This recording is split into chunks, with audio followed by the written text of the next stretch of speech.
భారత్ జోడో యాత్ర ద్వారా ఆయన పాపులారిటీ పెరిగిందని 2-3 నేషనల్ వైడ్ సర్వేస్ చూస్తే ఇంతకుముందున్న గ్రాఫ్ దానికంటే డబుల్ త్రిబుల్ అయిందని కూడా సర్వేస్ చెప్తున్నాయి. ఒకటి. రెండోది కర్ణాటక ఎలక్షన్స్లో కూడా ఆయన చాలా కర్ణాటకలో విస్తృతంగా పాదయాత్ర చేశారు. ఆయన ఎక్కడెక్కడైతే పాదయాత్ర చేశారో లేకపోతే ప్రచారం చేశారో చాలా పాజిటివ్ ఇంపాక్ట్ ఉంది. మోడీ 6 రోజులు బెంగళూరులో ఉండి ప్రచారం చేసినా రిజల్ట్ ఈజ్ నాట్ గుడ్.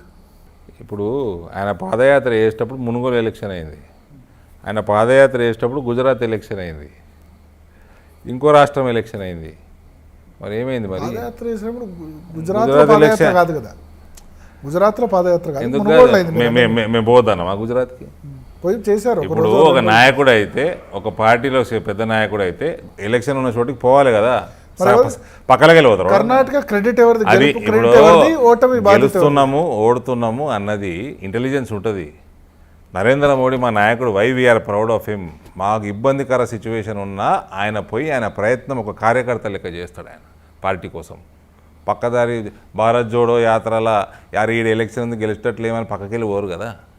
అందుకనే ఆ గ్రాఫ్ ఎన్నడూ పెరగదు, అది వేరు కదా గ్రాఫ్. మరి ఎవరిది కర్ణాటక ఎలక్షన్ గెలుపు క్రెడిట్ ఎవరిది, ఓటమి బాధ్యత ఎవరిది?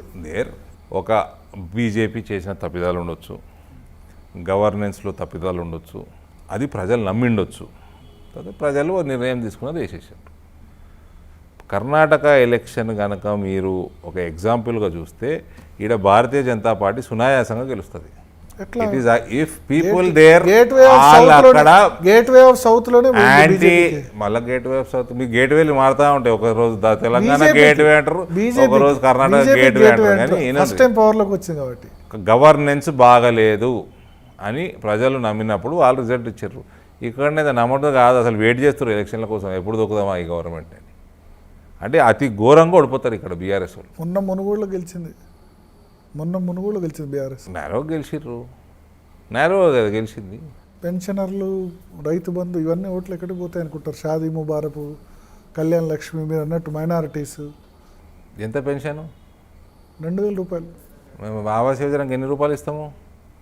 ఫ్రీగా ఎన్ని ఇస్తాము? సెంట్రల్ గవర్నమెంట్ ఎంత ఇస్తుంది? 1,50,000. 1,70,000. మళ్ళీ టాయిలెట్స్ దానికి దీనికి దాదాపు 2 లక్షల రూపాయలు ఇస్తారు. 100 నెలలు పెన్షన్ ఇస్తే ఒకటైతే అది ఇస్తలేడు కదా. Health insurance, Ayushman Bharat health insurance ఎంత ప్రతి సంవత్సరానికి? ఎంత అండి చెప్పండి? ఎంత? ఆరోగ్యశ్రీ ఇస్తున్నారు కదా. ఎక్కడ ఇస్తున్నారండి? ఎక్కడ ఇస్తారు ఆరోగ్యశ్రీ చెప్పండి? ఎక్కడ ఇస్తారు ఆరోగ్యశ్రీ? పేపర్ మీదనా? ఆయుష్మాన్ భారత్ ఎంత ఇస్తున్నారు? మోదీ గారు ఎంత ఇస్తున్నారు? 5 లక్షలు ఇస్తున్నాడు. ఈయన 5,000 రైతు బంధు ఇస్తున్నాడు. 5,000 ఇస్తున్నాడు, 5 లక్షలు ఎగ్గొడుతున్నాడు.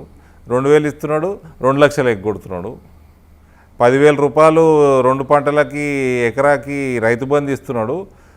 10 కిలోలు తరుగు తీసి 12,000 గుంజుకుంటున్నాడు రైతుల దగ్గర. 30 క్వింటాలు పండుతాయి ఎకరానికి, 10% తీసేస్తున్నాడు. 3 క్వింటాలు తరుగు తీస్తున్నాడు. అలా 6,000 రూపాయలు ఎంఎస్పి 3 క్వింటాలకి, 2 పంటలు 12,000 లాక్కుంటున్నాడు రైతు దగ్గర. 10,000 ఇస్తున్నా అని చెప్తున్నాడు. 10,000 ఏమో ప్రజల సొమ్మే ఇస్తున్నాడు, 12,000 ఏమో ఈయన లంచము. మీరు చెప్పేదంతా పోయిందా ప్రజల దగ్గర? మీరు పంపించండి. ఈ 4.5 సంవత్సరాలు పోయిందా? మీరు పంపిరు సార్. మీరు చెప్తే పంపిస్తాం. మీ లీడర్స్ చెప్పినా ఇప్పుడు మీరు చెప్పినట్టు మిగతా లీడర్స్ ఎడిట్ చేయకూరు మళ్ళా పంపిరు. మొత్తం ఇంటర్వ్యూ యాజ్ ఇట్ ఈస్ గా టెలికాస్ట్ కదా. ఈ బిట్టు మరీ అయ్యింది మరి. సో ఒకటి స్కీమ్స్ మీదే, వెల్ఫేర్ స్కీమ్స్ సార్, మీకు పావులా వడ్డీ అటకెక్కింది, మీకు ఎంఐఎస్ పథకం అటకెక్కింది, ఫసల్ బీమా అటకెక్కింది, మీకు బోనస్లు ఇస్తలేరు ఈ మధ్య. అతి వర్షాలు పడ్డా, అకాల వర్షాలు పడ్డా పట్టించుకునే నాదుడు లేడు. ఇవన్నీ ఇంప్లిమెంట్ అవుతాయి. ప్రొక్యూర్మెంట్ సెంటర్లు మీకు హార్వెస్టింగ్ కోతలు స్టార్ట్ కాకంటే ముందే 3-4 రోజుల ముందే పక్కాగా తయారై ఉండాలి. అడ్మినిస్ట్రేషన్ లేదు. ఇప్పుడు మొత్తం మొలకలు వచ్చినాయి పోయినసారి. ఇప్పుడు కోతలు కాగానే ఏప్రిల్లో వర్షాలు పడి, ఏప్రిల్లో వర్షాలు పడి, అకాల వర్షాలు, అన్నీ రంగుపోయింది ధాన్యం, మొలక వచ్చింది. అది ఏం చేస్తారు? సగం ధరకు కొంటారా రైతుల దగ్గర? ఈడ ఎథనాల్ ఫ్యాక్టరీలలో అవసరం. అది మీకు కర్ణాటక, మహారాష్ట్రలో ఎథనాల్ ఫ్యాక్టరీలు ఉన్నాయి. వాళ్ళకి డిమాండ్ ఉంది. నువ్వు పెట్టలేదు ఇక్కడ 17 పెట్టేది ఉండే ఇక్కడ. వాళ్ళు మొలకలు వచ్చినాయి తీసుకుంటారు, రంగు పోయిన ధాన్యం తీసుకుంటారు, బ్రోకెన్ రైస్ తీసుకుంటారు.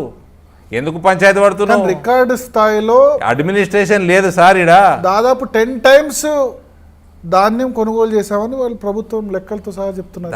10 times ధాన్యం కొనుగోలు చేస్తున్నారు, వాళ్ళు పండిస్తున్నారు రైతులు. మోదీ పైసలు ఇస్తున్నాడు, ప్రతి రూపాయి అది ఎంఎస్పీ కాదు, గోనె సంచు, సుతిలితాడు, ట్రాన్స్పోర్టేషను, లేబర్ ఛార్జెస్, ఎక్కించుడు, దించుడు, లోడింగ్ అన్లోడింగ్ కూడా మోదీ ఇస్తున్నాడు.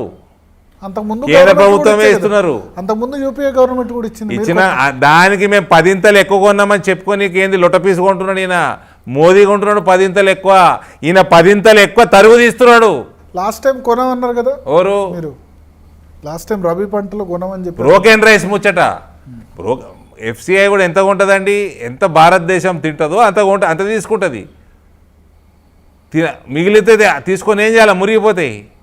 మీరు మీ దగ్గర ఎక్కువ పండుతున్నది, మీరు ఎథనాల్ ఫ్యాక్టరీలు పెట్టుకోండి అన్నారు, రైస్ బ్రాన్ ఆయిల్ పెట్టుకోండి అన్నారు. 17 ఎథనాల్ ఫ్యాక్టరీలు పెట్టాలి తెలంగాణలో. మీ బండిలో పెట్రోల్ పోసుకుంటారు కదా, ఇప్పుడు ఎథనాల్ ఎడికెళ్ళి వేరే రాష్ట్రానికి వెళ్ళి వస్తున్నది, అలా 20% బ్లెండింగ్ ఉంటే. కానీ నేను చెప్తాను ఇక్కడ ఎథనాల్ తయారు చేసుకోవచ్చు కదా. 17 ఫ్యాక్టరీలు పెట్టాలంటే ఒక ఫ్యాక్టరీ పెట్టలేదు. ఓకే, ఇథనాల్ ఫ్యాక్టరీ వస్తే మీరు అన్నారు మా నియోజకవర్గ కేంద్రం ధర్మపూర్లో ఇథనాల్ ఫ్యాక్టరీ గవర్నమెంట్ అది చేస్తే అక్కడ ప్రతిపక్షాలు ధర్నా చేస్తున్నాయి, పెట్టనివ్వట్లేదు. ఎందుకు ధర్నా చేస్తున్నాయి? ఫ్యాక్టరీ వద్దు, దానివల్ల పర్యావరణాన్ని నష్టం అని చెప్పి. ఇప్పుడు వేరే రాష్ట్రాలన్నిట్లో పెట్టేసారు, 100 ఫ్యాక్టరీలు వచ్చినాయి. ఇప్పుడు భారతదేశంలో ప్రతి లీటర్ పెట్రోల్లో, ప్రతి లీటర్ డీజిల్లో దాదాపు 20% మిక్స్ ఉందా? బట్ లోకల్లో కాంగ్రెస్ బీజేపీలు ధర్నాలు చేస్తున్నాయి. ఏడుకెళ్ళి వస్తుంది? ఆడ అపోజిషన్ లేవా? మేము వేరే దగ్గర అపోజిషన్లో లేమా? చేతగాక పనికిమాల ముచ్చటిది. అపోజిషన్ ధర్నాలు చేస్తుంటే అరెస్టులు చేస్తలేరా? కేటీఆర్, హరీష్ రావు తిరుగుతుంటే ఒక రాత్రి ముందు నుంచి అరెస్టులు చేస్తారు కదా మమ్మల్ని, మా కార్యకర్తలందరినీ. మరి అప్పుడు ధర్నాలు నీకు రైతుకి శ్రేయస్సు చేద్దాము, రైతుకి ఇంత మేలు చేద్దామన్న చిత్తశుద్ధి లేక, మనసు లేక ఇవన్నీ పనికిమాల ముచ్చట ఇదంతా.